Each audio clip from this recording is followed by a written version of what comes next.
was like I'd been interviewed and they said, what are your qualifications?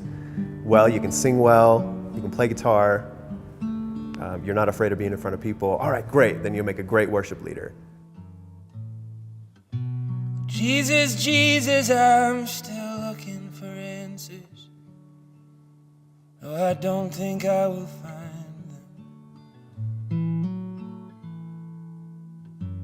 them. But Jesus, Jesus, could you call me if you have the time? Maybe we could drink some whiskey and work it out. And maybe then I'll understand. Maybe then I'd understand. Maybe then I'd understand you.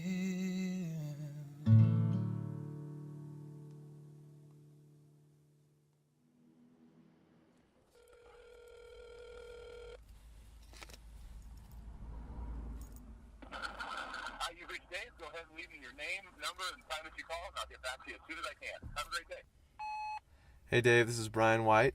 Just getting back to you about your text you left about having a phone call pretty quick. I'd love to talk a little more about working with you guys, the future that I have there, or whatever you guys need to talk about. Just wanted to see what was on the table. So looking forward to chatting with you, dude. See ya.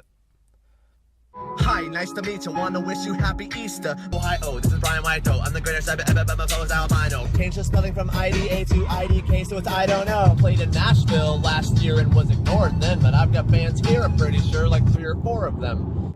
In every city I play, I'll get pastors coming to the show. And after each city, like clockwork, I'll usually get an email or a voicemail a couple days later from a pastor going, hey, saw you at the blank. We wanted to talk to you about possibly being a worship leader for our church. Monday, I got a call from a church in Seattle, which is my favorite city in the world, to possibly, interview and come in to talk about my future, being on the worship team. If you had told me last year, being super low on money and poor and hungry, if you had walked up to me on the street and said, how much better would you feel if you got a job offer from a church in Seattle? I would go, oh, that's everything. But, fat chance, that's just a dream. I'll never get that. Now that it's like actually at my door, I'm kind of ducking my head because I don't want to say no because, yeah, right, that's a no-brainer. It seems like it would make a lot of financial sense, but it terrifies me, the idea of like stopping and staying and committing. I think that's part of what burns out a lot of artists who grew up in the church and who are true artists, and people were trying to force them into a role of being like, hey, you're gonna be this spiritual leader. You're like, no, like I'm a mess. I'm trying to figure out what it is I believe. I have no idea, but I have some songs because I'm in a lot of pain. And they love the people, and yet people were always trying to make them something they're not. That would be really frustrating if I would put myself in their shoes, for sure.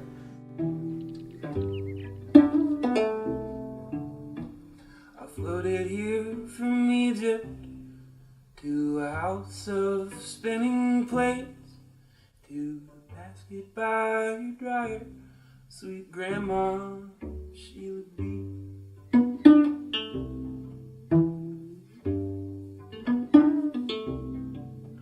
Oh, Sheila, rest your soul, as ancient as the sea. David's star upon your forehead, humming blessings over me.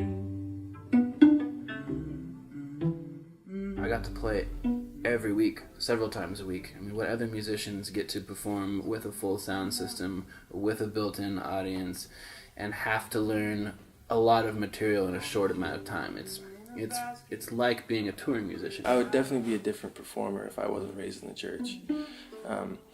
I get a lot of my mannerisms, I get a lot of my speech patterns from my dad, and hearing him preach every Sunday. A lot of the emotion I feel through song is based in the church.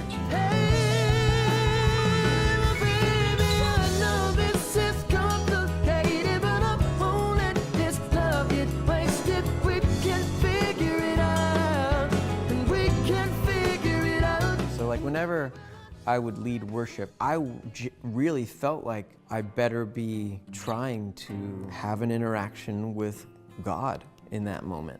Otherwise, it's weird. It feels kind of strange when You're sitting there at the faucet, you know, like controlling the current of how loud and how quiet or soft or intense or emotional this song is supposed to be. I mean, people moving around to music and dancing and moving their arms around and stuff like that, that never seems like a bad thing to me. But we're just a bunch of confused college kids up there. Am I supposed to feel it? You know, how much am I supposed to feel it? Am I lying on that stage when I'm being an artist? They also want you to be creative, but if you're creative, then you're in competition with their creator, because now there's more than one creator being creative in their service.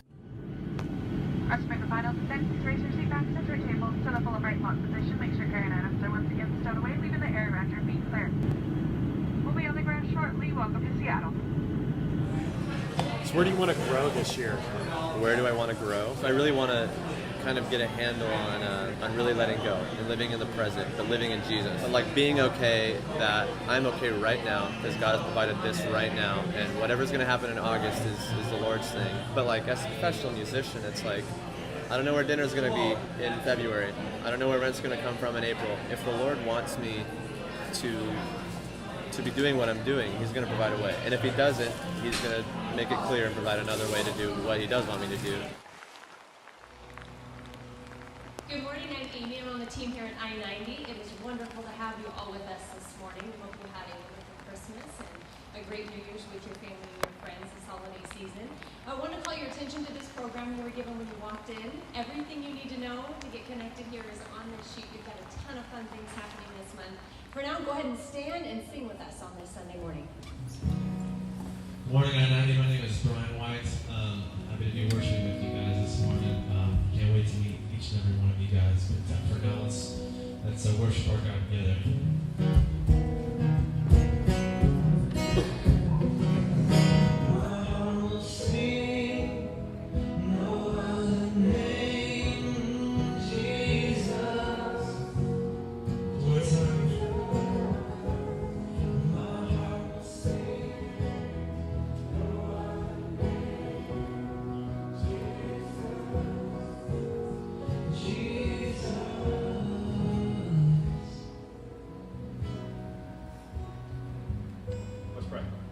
God, what could we do in response to that other than just say thanks? Thanks for loving us that much, God. I'm not sure the words in that song can even really convey it, but it gets close. God, help us to just swim in it this morning. I pray all this in the name of your Son, Jesus. Amen.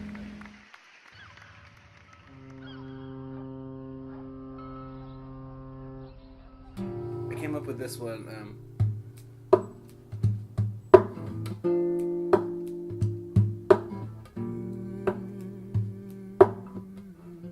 So this is the new version. Guide us and guard us through paths filled with snares. Oh, how these choices have numbered my years. Take what is left and make what you will. In neon cathedrals, speak my spirit still. Sarah's Abraham. Christian plus professional musician, that there's totally an expectation of like, oh, you should be a Christian music artist. We weren't a Christian band, but we were Christians in a band. It was interesting to navigate that weird gray area and try not to alienate either side. And because of that, we never were offered any deals and were never signed and never had that opportunity. And it probably is because we weren't making music that connected with either side. I don't really see them as two genres, but they seem to think of them as like either you're playing a Christian song or you're playing a not Christian song. Do you play Christian music? And I was like, well, do you eat Christian bagels? The beginning of my conflict is it began part of like, oh, there's stuff in my songs that I can't talk about and still hold my position of leadership, you know? Like, I was also a bar musician. I remember feeling a little bit out of place. Feeling like I was too churchy for the bar and too bar-y for the church. I remember being in a record label office. They said, we want to sign you as a solo male Christian artist. You know, guy with the guitar with the album cover like this. In this meeting, they're like, here's what you need to write about. You need to picture, when you're writing, you need to picture a mid-30s to 40s soccer mom in her minivan going through a hard time, and you need to write the music that she needs to hear because that is your customer. And I'm like, what? Just Christian radio and Christian worship songs and that industry, which still sells can I swear on this or should I not, or what?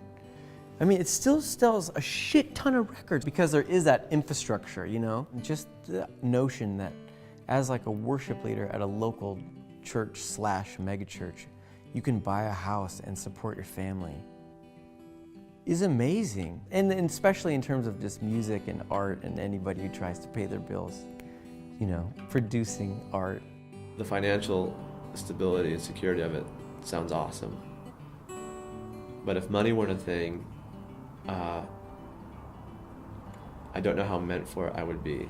There are people who are called to that position. And I came to the realization that I'm not one of them.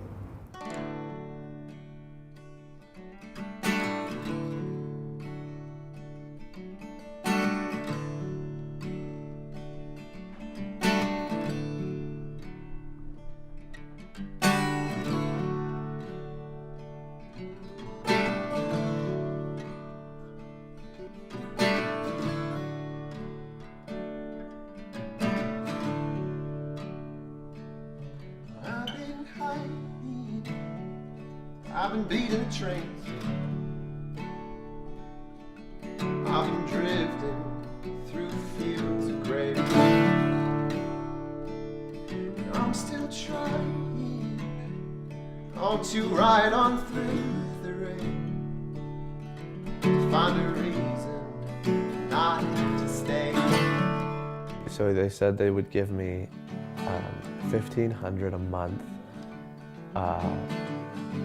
But they would provide a house. My duties would include just music. I wouldn't have to like let my artistry go. I could totally, you know, keep doing that, but just based out of the Northwest. And I probably couldn't play any Saturday night shows that were far away because my one job was just lead worship Sunday mornings. And it would be a year-long commitment. And he said, okay, there you go, think about it.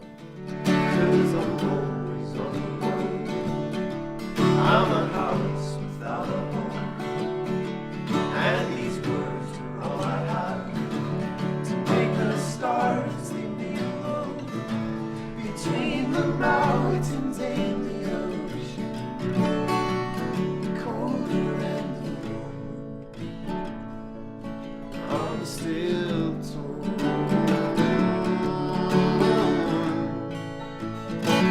Oh, I'm still. And I prayed and I prayed and I prayed and I journaled until one day, like, I woke up and I was like, no, I can't stop what I'm doing for comfort. I cannot see myself choosing an easy road, a comfortable road. Like, what is that? That's not living. I would rather live probably a harder life, but with more meaning. I'm still hiding, oh, in plain sight. Yelling at God to make it through the night. Oh, now my sun is overthrown, and my house is not a home.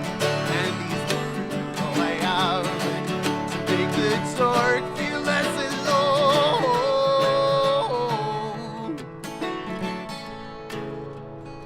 Between the mountains and the ocean, the snow caps and the shore.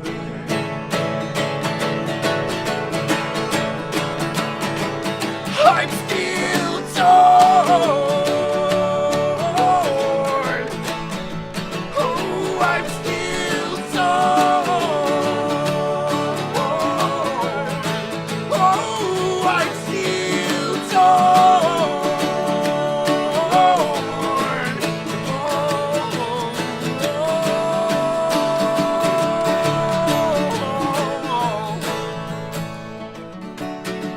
religious themes, themes of rebirth, themes of love and compassion and Christ-like qualities, if those are incorporated in our music, then keep it coming, because people do need hope and love and Christian themes. I remember one time I was driving down Lamolo Shore Drive, and the sun was coming through these madrona branches, and I just yelled and I clapped. I was like, yes, yes! And the mountains are really pretty, and I was like, oh man, that's kind of what they used to want us to do in church, but I actually really wanted to do it.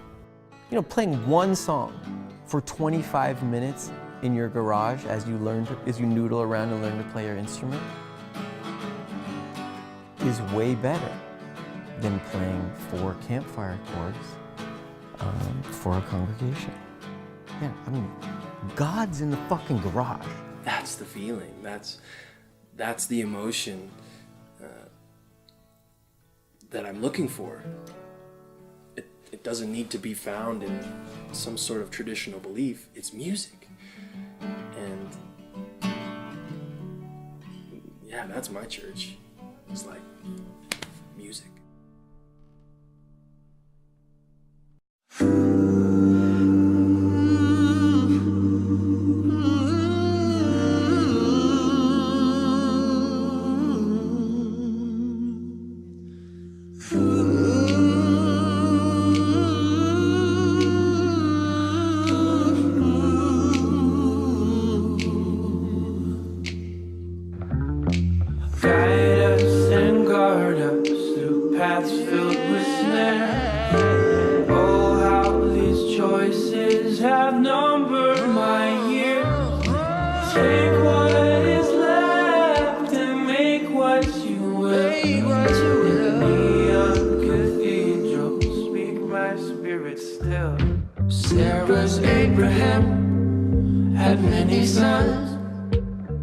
And many sons had Sarah.